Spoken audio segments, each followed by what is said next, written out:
Hello बच्चों, आज हम पदार्थ की अवस्था के बारे में चर्चा करेंगे।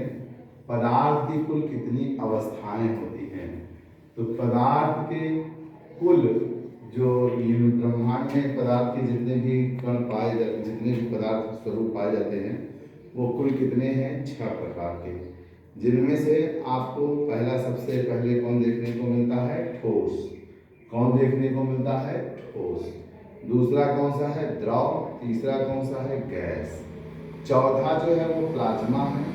और पांचवा जो है बोस-आइंस्टाइन संघनन अवस्था है। ठीक। छठा फर्मियानिक अवस्था है। लेकिन इन 6 में से आपको मात्र पढ़ना कितना है? 3। कौन कौन से? ठोस, द्रव और गैस।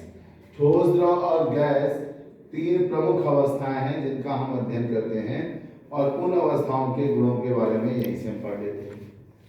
पहला है, जिसे आपने इस तरह से चार्ट बना लिया, गुण बना लिया, ठोस बना लिया, द्रव बना लिया और उधर गैस बना लिया, इधर क्रम संख्या।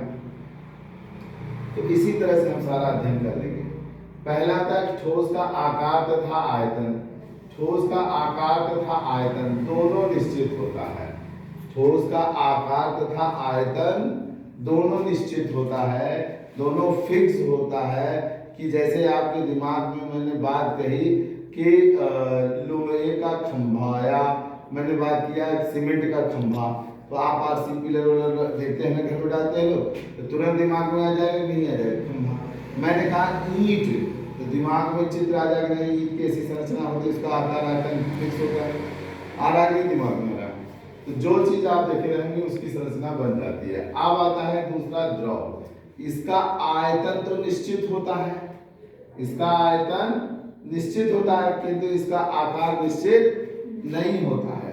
यह जिस बर्तन में रखा जाता है, यह जिस बर्तन में रखा जाता है उसी का आकार ग्रहण कर लेता है। जैसे आप एक मग में पानी ले जाइए, लाए हैं आप, कोई पानी लाया है, दीजिए,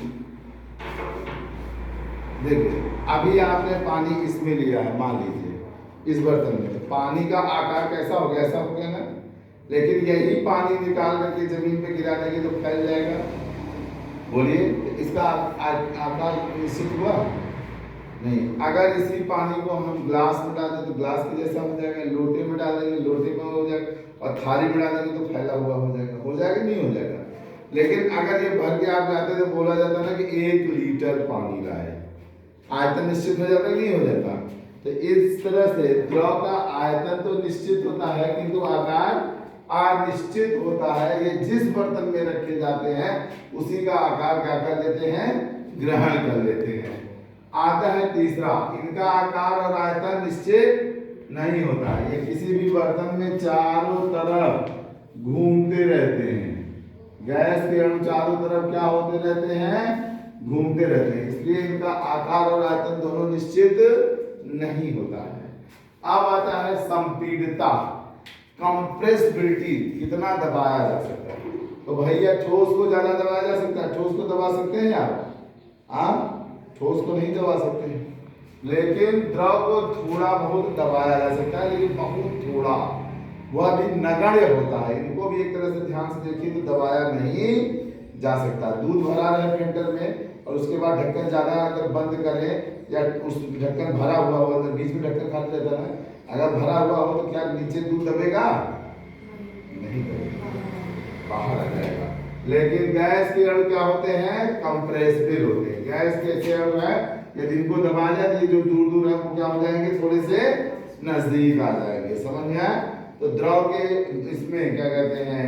संपीड्यता में आपने पढ़ा कि ठोस असंपीड्य होते हैं, द्रव में नगण्य संपीड्यता पाई जाती है, और जबकि गैस में सबसे ज्यादा संपीड्यता पाई जाती है। सुनना नहीं है? सुनना है सबको। तीसरा है बहने का गुण। बहने का मतलब बह जाना। जी, ठोस बहता है, कभी आप लोगों ने देखा है? ठोस नहीं बहता है। लेकिन द्रव क्या होता है? पानी, तेल, ये सब क्या होते हैं? बहने के गुण पाए जाते हैं। और हवा तो बहती ही है ना। हवा कैसी होती है? बहती है कि नहीं बहती है? ठीक, इनमें गुण, बहने का गुण अधिक पाया जाता है। नेक्स्ट है कणों का विचरण। कण कहाँ गति करते हैं? तो क्या ठोस के कण इधर उधर गति कर सकते हैं? इस मार्कर के कण कहीं गति कर सकते हैं? नहीं कर सकते। लेकिन द्रव के कण क्या करते रहते हैं? विचरण करते रहते। पानी ले लीजिए 2 ग्लास में, ऐसे रख दीजिए पारदर्शी ग्लास, आपको देखने लगेगा कि एकदम ठहरा हुआ पानी, एकदम शांत। लेकिन क्या होता है वास्तव में? जल के कण एक स्थान से दूसरे स्थान पर स्वयं गति करते रहते हैं। समझ में आ रहा है मेरी बात कि नहीं आ रहा है? अब आ जाइए गैस में। गैस के अणुओं में विचरण तो खूब जम के होता है। गैस के अणु गाना गाते हैं ना, इधर चला मैं उधर चला, जाने मैं किधर चला। गाना सुना है ना? ठीक। गैस के अणु चारों तरफ रहते हैं। अब बच्चों आता है इसके बाद अन्य गुणों में, जैसे घनत्व। हेलो, अब जरा ध्यान से देखिएगा, ये नेक्स्ट पॉइंट आता है घनत्व। घनत्व ठोस का सबसे अधिक होता है। द्रव का घनत्व ठोस से कम होता है, लेकिन गैस से अधिक होता है। समझ में आया? हम यहाँ पे सिर्फ इतना लिखें, इनका घनत्व ठोस से कम होता है, गैस का घनत्व सबसे अधिक होता है। घनत्व के लिए एक सूत्र आता है बच्चों, घनत्व बराबर होता है द्रव्यमान बटा आयतन। द्रव्यमान बटा आयतन। फिर नेक्स्ट ऊष्मा का प्रभाव। ठोस को गर्म करते हैं तो वो धीरे धीरे फैलते हैं। ये गर्म करने पर ज्यादा फैलते हैं, इनके तुलना में ये ज्यादा फैलते हैं, वाष्प हो जाता है ना। आप लोग देखे हैं पानी को गर्म करिए तो क्या हो जाता है गर्म करने पर? बोलिए आप लोग। वाष्प बन जाता है। वाष्प बन जाता है ना। ठीक, तो हम ये क्या कह सकते हैं कि गर्म करने पर ये द्रव इसमें चेंज हो जाते हैं, वाष्प में चेंज होते हैं, और ये गर्म करने पर सबसे ज्यादा फैल जाते हैं। ये सबसे ज्यादा, जरा भी गैस को गर्म करिए, गैस गर्म हवा भारी लगती है, देखा ना गर्मी में, देखा ना? ये बहुत ज्यादा गर्म हो जाते हैं, फैल जाते हैं। विभाजनशीलता। ठोस को अगर तोड़ोगे तुम लोग तो छोटे छोटे टुकड़ों में कर सकते हैं। ईंट को लेकर के अगर हथौड़ी से तोड़े तो वो छोटे छोटे टुकड़ों में टूट जाता है ना। मिट्टी को तोड़े टूट जाता है, लेकिन फिर जल्दी से जुड़ता है ना, जल्दी जुड़ते नहीं है। द्रव को क्या कर सकते हो? तोड़ सकते हो? नहीं, लेकिन द्रव को बूंदों में बांट सकते हो। ऐसे करके छिड़क के बूंदों में जाते हैं ना, बूंदों बांट सकते नहीं बांट सकते। और गैस को इन्हें न तो तोड़ा जा सकता है और ना ही तो इन्हें बूंदों में बदला जा सकता है। ये दोनों काम नहीं हो सकता। गलनांक एवं क्वथनांक। देखिए ठोस के गलनांक निश्चित होते हैं, जबकि द्रव के क्वथनांक निश्चित होते हैं। और गैस में क्या होता है? इनका निश्चित क्रांतिक ताप होता है। इनका निश्चित क्या होता है? क्रांतिक ताप होता है। रिक्त स्थान, 9वां है रिक्त स्थान। इनके अणुओं के बीच में नगण्य रिक्त स्थान होता है, जरा भी नहीं होता, लेकिन इनके अणुओं के बीच में थोड़ा सा रिक्त स्थान होता है, जिसे अंतराण्विक स्थान कहते हैं ना। ठीक, इनमें अंतराण्विक स्थान थोड़ा होता है, और गैस के अणुओं में सबसे ज्यादा होता है। जैसे देखिए ये गैस है, ठोस के अणु कैसे होते हैं? सटे। कैसे होते हैं बच्चों? सटे रहते, एकदम सटे रहते हैं।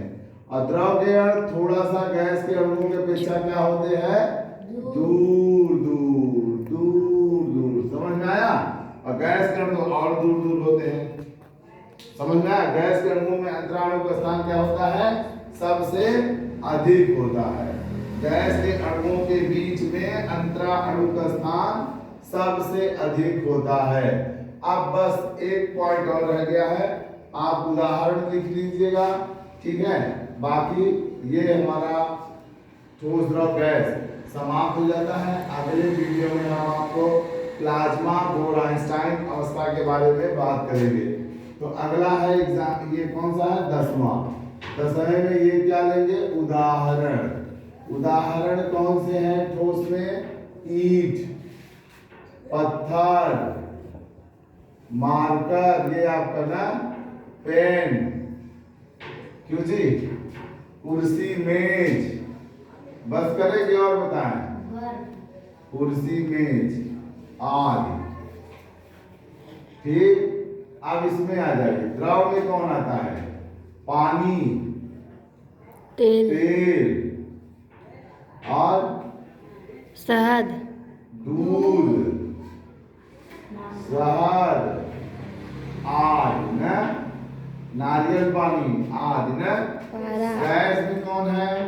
नाइट्रोजन गैस, हाँ, nitrogen, hydrogen, oxygen, carbon dioxide, nitrogen, CO2 gas, carbon dioxide ना, CO कार्बन मोनोऑक्साइड, SO2 आदि।